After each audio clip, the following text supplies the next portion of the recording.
hi this is আকাশশীল আকু এবাৰ আমাৰ লংকাত বেড টাচৰ কেছটো ৰাইজ হৈ আছে মানে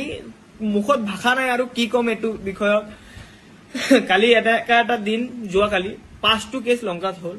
সীমান্ত শংকৰদেৱ নগৰ শিলবস্তি আৰু এটো সুভাষ নগৰ আপুনি ভাবিব পাৰিছে এটা দিনত ইমান কেसेस আমি আজিলৈকে এটা সলিউশনটো পোৱা নাই কিন্তু এবাৰ আমি সব ৰাইজ মিলি এটা ষ্ট্ৰং কমপ্লেইন কৰিছো আশা কৰিছো এবাৰ 100% এটোৰ কনক্লুশন এটা দিব এটা ভাল ৰিজাল্ট দিব আৰু কালপিটটোক জলদি ধৰা পৰিব কিন্তু তাৰ আগত আপোনালোকে ছোৱালীবিলাক যিমান আছে আপোনালোকে প্ৰিকশন লোৱাটো বহুত বেছি দৰকাৰ সবৰ প্ৰথম আপোনালোকে এটা বস্তু মনত ৰাখিব লৰাটো কেনেকা হে লৰাটো আপোনাৰ ওচৰত লাহেকে আহিব বাইক লৈ আপোনাৰ ওচৰত যেতিয়া আহিব ই আপাৰ লাইটটো দি দিব যেতিয়া আপুনি চকুত হাতটো দিব ই আপোনাৰ প্ৰাইভেট পাৰ্টত বেড টাচ কৰি গুছি যাব তো যেতিয়া আপুনি দেখে সব বাইকটো বেয়া হ'ব নোৱাৰে কিছুমান যেবিলাকৰ ইন্টেনশন এনেকা থাকে আপোনাৰ ওচৰত লাহেকে আহি আছে আপুনি সাইড লৈ লব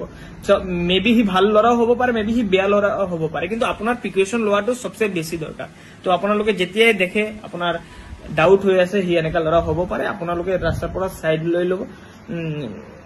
আৰু কি কৰিম এতিয়া লৰাবিলাকে এনেকা তো নিজৰ সেফটি ৰাখাটো বহুত বেছি দৰকাৰ আৰু লাজো লাগি আছে এটু কবলৈ যে লৰাবিলাক এনেকা কৰি আছে হিয়তৰ কাৰণে আমি বদনাম হৈ আছো তো আপোনালোকে প্লিজ প্ৰিকশন লৈ চলিব আৰু প্ৰশাসনত আমি